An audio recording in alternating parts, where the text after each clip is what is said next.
Hello everyone. सर्दियाँ जा रही हैं और सर्दियों के साथ हरे मटर भी जा रहे हैं। और अगर मेरी तरह आप भी हरे मटर खाने के शौकीन हैं तो इन मटर को स्टोर करके रख लीजिए 1 साल तक के लिए, ताकि आपका और इनका साथ साल भर बना रहे और साल भर तक आप ये हरे मटर खा सकें, इंजॉय कर सकें। तो चलिए इन हरे मटर को स्टोर करना देखते हैं। इन्हें स्टोर करना बहुत ही आसान है। बहुत ही आसान तरीके से आप इन्हें 1 साल के लिए स्टोर कर सकते हैं और ये बिल्कुल भी ख़राब नहीं होते हैं। तो वीडियो में अंत तक बने रहिएगा, स्किप करके नहीं देखिएगा, ताकि सारे टिप और ट्रिक्स आपको मिल सके। स्टोर करने के लिए मैंने यहाँ पे 4 किलो हरे मटर ले लिए हैं। बिल्कुल फ्रेश और ताज़े मटर लेने हैं, सूखे वाले या फिर पिचके वाले नहीं लेने हैं। इस तरह के मोटे मोटे जो मटर होते हैं, हरे वाले मीठे वाले, जिनके दाने भी फ्रेश हों।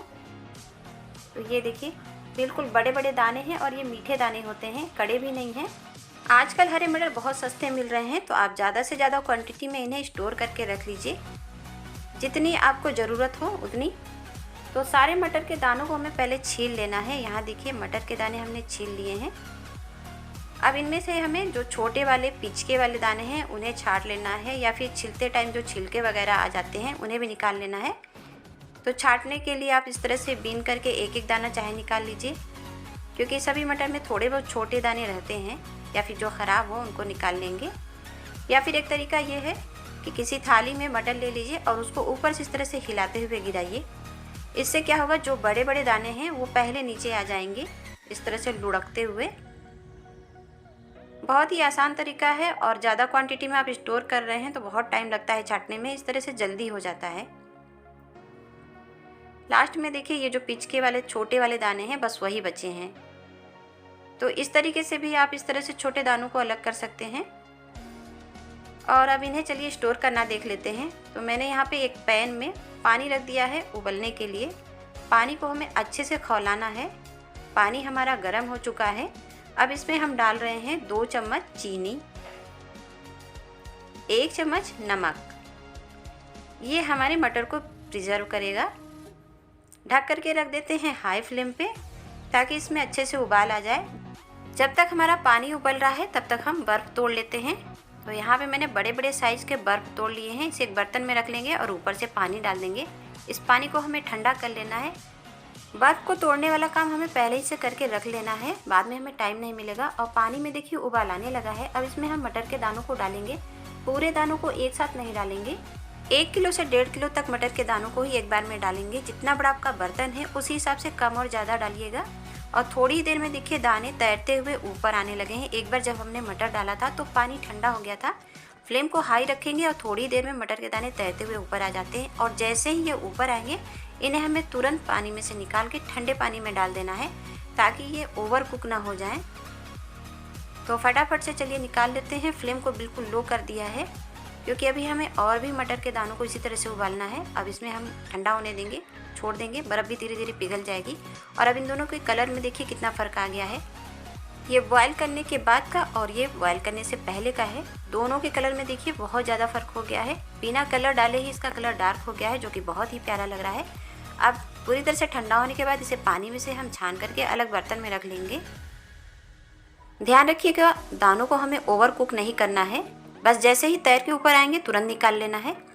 और अब इस पानी में हम फिर से बर्फ़ के टुकड़े को डाल देंगे। अब चलिए बाकी के भी दानों को हम इसी तरह से बॉयल कर लेते हैं।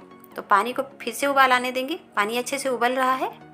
अब इसमें फिर से इन दानों को डालेंगे। जैसे ही हम डालते हैं एक बार नीचे दाने बैठ जाते हैं, क्योंकि पानी ठंडा हो गया है। और जैसे ही पानी गर्म होगा ये दाने तैरते हुए ऊपर आने लगेंगे। फ्लेम को हाई कर दीजिएगा दानों को डालने से पहले ही। तो देखिए कितने अच्छे से ये दाने तैरते हुए ऊपर आ रहे हैं। बस हमें इतना ही इंतज़ार करना है कि सारे दाने तैर कर ऊपर आ जाएं। बीच में एक आध बार चला देंगे।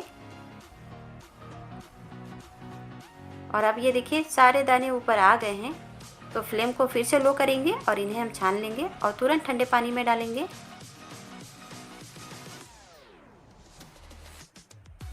ठंडे पानी में डालने से ओवर कुक नहीं होते हैं और दाने पिचकते नहीं हैं। अगर ये ओवर कुक हो जाएंगे तो फिर स्टोर करने के बाद पिचक जाएंगे। और पानी में डालते ही इनका कलर चेंज हो जाता है। जैसे ही दाने ठंडे होंगे इन्हें हम अलग बर्तन में निकाल लेंगे। सारे दानों को हमने देखिए 3 से 4 बार में बॉयल कर लिया है। अब इन्हें हम कॉटन के कपड़े पे फैला देंगे, ताकि जो एक्स्ट्रा मॉइस्चर है इसका निकल जाए। बिल्कुल भी इसमें पानी नमी नहीं रहने देना है, क्योंकि हम इसे स्टोर कर रहे हैं। तो पानी बिल्कुल सुखा लेंगे, इसे पतला पतला कपड़े पे फैला देंगे और 4 घंटे के लिए इसी तरह से छोड़ देंगे। तो लगभग 4 घंटे हो गए हैं। दाने हमारे बिल्कुल अच्छे से सूख गए हैं, ज़्यादा सुखाना भी नहीं है और धूप में तो बिल्कुल भी नहीं सुखाना है, इन्हें बिल्कुल छाँव में सुखाना है। अगर आपको जल्दी है तो पंखे की हवा में सुखाइए, इससे 1 घंटे में ही सूख जाएंगे। और देखिए बिल्कुल भी हाथ में पानी नहीं लग रहा है, यानी कि बिल्कुल भी मॉइस्चर नहीं रह गया है। अब इन्हें स्टोर करने की बारी आती है। तो इस तरह के हम कंटेनर ले लेंगे। ये मिठाई वगैरह के डब्बे हैं जिसमें मिठाइयाँ आती हैं, तो इन्हें हम फेंकते नहीं हैं। और कुछ इस तरह से पॉलीथीन के बैग ले लिए हैं, जिप लॉक और बिना जिप लॉक के। अब इसको स्टोर करना देख लेते हैं। जिस भी डब्बे या बॉक्स में हम इसे स्टोर करेंगे वो बिल्कुल सूखा और साफ़ होना चाहिए, नमी नहीं रहनी चाहिए और पूरी तरीके से भरेंगे नहीं। थोड़ा सा इसमें हमें स्पेस रखना है और कोशिश करिएगा कि एक बार में जितना यूज हो सके उतना ही डाल करके रखिए। यानी कि कभी त्यौहार या फिर मेहमान आ गए तो हमें ज़्यादा मटर की ज़रूरत पड़ती है, तो उसके लिए इस तरह से डब्बों में आप भर लीजिए जिस दिन हमें ज़्यादा यूज़ करना है। और हमें डेली यूज़ के लिए अगर कम मटर चाहिए तो इस तरह के थोड़े से छोटे छोटे पैकेट इसके बनाइए। पॉलीथीन बैग ले लीजिए। तो यहाँ पे देखिए मैंने इस तरह से छोटा साइज का जिपलॉक बैग ले लिया है। ये जब हमें कम ज़रूरत पड़ेगा मटर का तब इसको हम यूज़ करेंगे। तो इसे भी पूरा नहीं भरेंगे, थोड़ा सा स्पेस रखेंगे और अच्छे से लॉक कर देंगे। ज़रूरी नहीं है कि आप जिपलॉक बैग में ही इसको स्टोर करें।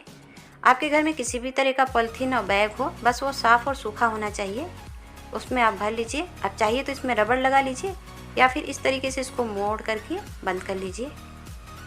इसमें भी देखिए स्पेस रखा हुआ है। इतने तो हमने बॉक्सेस में और पॉलीथीन में स्टोर कर दिए। ज़रूरी नहीं कि आपके पास इस तरह के बॉक्सेज हों। इस तरह के जो बैग हैं, थैलियाँ हैं, ये सभी के घरों में होती हैं, क्योंकि सभी के घरों में सामान तो आता ही रहता है।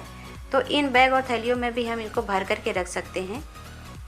तो भी परेशान होने की ज़रूरत नहीं है कि हमें मार्केट से जिपलॉक बैग लाना है या फिर बॉक्सेस की ज़रूरत है। इस तरह से लीजिए और 2 गांठ लगा करके रख दीजिए। बस हवा नहीं जानी चाहिए, नमी नहीं रहनी चाहिए, बिल्कुल सूखे और साफ़ रहने चाहिए। तो लीजिए, ढेर सारे मैंने मटर यहाँ पे स्टोर करके रख दिए हैं, सभी को पैक कर दिया है। अब स्टोर करने के लिए इसे हम फ्रिज में नहीं रखेंगे बल्कि फ्रीज़र में रखेंगे। हर साल मैं इसी तरीके से मटर के दानों को स्टोर करती हूँ और पूरे साल भर से भी ज़्यादा टाइम में रहते हैं, लेकिन ख़राब नहीं रहे होते हैं। अगला सीज़न आ जाता है फिर भी मेरे मटर इसी तरीके से स्टोर रहते हैं और जब भी इसको हम खोलते हैं, यूज़ करते हैं, बिल्कुल फ्रेश ताज़े रहते हैं और स्वाद भी बहुत अच्छा रहता है। टेस्ट में भी कोई फ़र्क नहीं है। तो आप भी इस तरीके से स्टोर करिए और इन्जॉय करिए। वीडियो पसंद आए तो चैनल को सब्सक्राइब कीजिए और बेल आइकन को दबाना ना भूलिए, ताकि आने वाली वीडियो की नोटिफिकेशन सबसे पहले आपको मिले।